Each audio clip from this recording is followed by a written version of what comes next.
kickers sometimes they get in a slump and they can't get out of it. Yeah. What does that say For about sure. Greg, that he's been able to consistently bounce back? Yeah, I think that's a mindset thing there, Dane. We start talking about it, and I don't want to bring up any names of kickers who, got into the slump that never got out of it.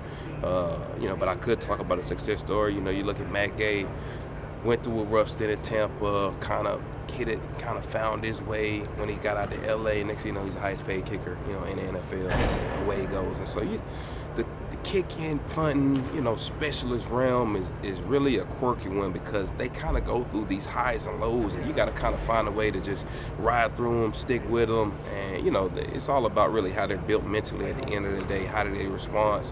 And that'll really tell you everything that you need to know from that. It's all about that mental fortitude. What was the most impressive part about NaJee's play to you, as someone who knows? I think the biggest thing is, and we always do this thing called track hawks, and I'm almost certain that the play, he hit 22.6 miles per hour, and you can even see when you're watching the tape that he just hit a different gear. And at that point, we're talking about a guy running 22.6 miles per hour. It ended up being a 60-yard punt, and to be able to hold and maintain that speed for so long, and also be able to set yourself up on an angle and time it up to where you don't get a fair catch interference at the same time. I mean, it's an unbelievable play. You want to talk about body control, but not only that, to be able to shoot the shot, force the muff, and quickly get off the ground before the returner is able to recover the football. I mean, it's probably top play of the year just in terms of, the impact it had, his ability not only to force it, but to recover it at the same time. And, obviously the game was a little bit out of hand, but, it was clear as day that this guy still is going 100 miles per hour, and he wants to pour everything into it because it's important too. Is that the fastest speed you've had played clock here? No. NaJee is the fastest person that has clocked all year. I want to say he hit like 22.7 early in the year. Maybe I want to say it was the Atlanta game or maybe Chicago. But yes, NaJee has recorded the top highest speeds recorded in a game. Yeah, he's flying.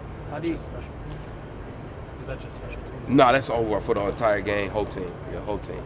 More times than not. Usually the fastest guy will probably take place on special teams. We start talking about high speed yardage, kickoff, playing at the gunner position or playing at the zero position on press return.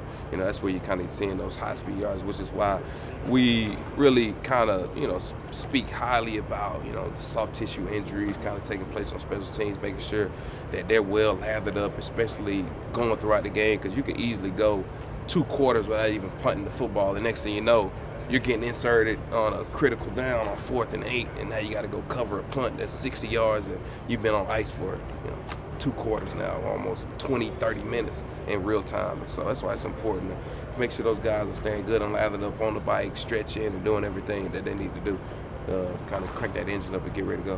Where's the biggest place you've seen him grow? He's made splash plays the last month. He was inactive a couple times. Yeah, and where I think have you seen that? I think for him, that's kind of where it clicked for him. And we had a great conversation about it, Dane, about how he did get a little complacent. Made the team, and for him those first 3 weeks, he was getting down there, but he wasn't making a play.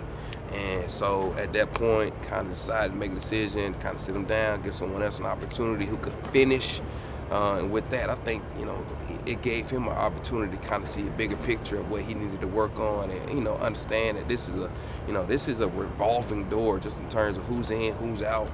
Never feel like, oh man, my spot is always going to be solidified. And for him, he kind of took that, ran with it. But I think the biggest thing is, back to your question in terms of, what he's improved on, is how we always talk about entry angles, kind of understanding, expecting, where the return is going to go, reacting to the hands. Coach DG does a great job of talking about, reacting to the hands of the returner, understanding when is he going to catch it, where's my aiming point at, where do I need to shoot at, and, his ability to be able to decelerate, shoot shots, understand, all right, do I have an opportunity to shoot my shot, or do I need to be ready to go and come to balance, because now I'm 5-6 yards away from this guy, he's going to be able to make a move on me.